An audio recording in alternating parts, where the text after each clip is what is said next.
Okay, I'm going to show you quickly how to add a table to your web page.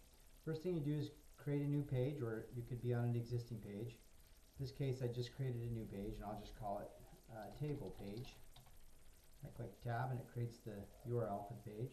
And I'm going to come in here and just start with a basic content area, like this. And then I'm going to go to the table I've already created. Here I've created one in Word. And I'm going to just maybe make these bold at the top, these headings.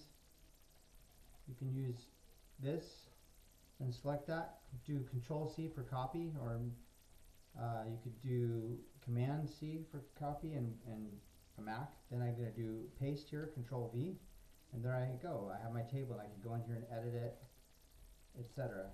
I can go in and edit this. Oops. Also, I like to use this HTML here. Sometimes you can go into the code and edit the table.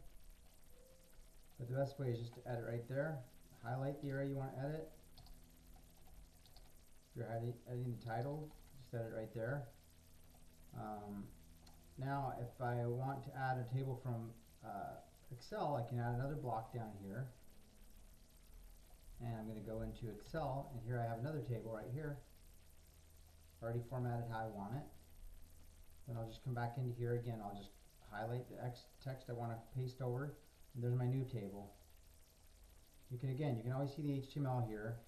It looks a little confusing, but you can see is that these HTML pieces are just around each column. So TD stands for table divide, TR stands for table row. So you can basically see the rows here, but you don't need to use the HTML. You can just highlight here and edit, highlight here and edit.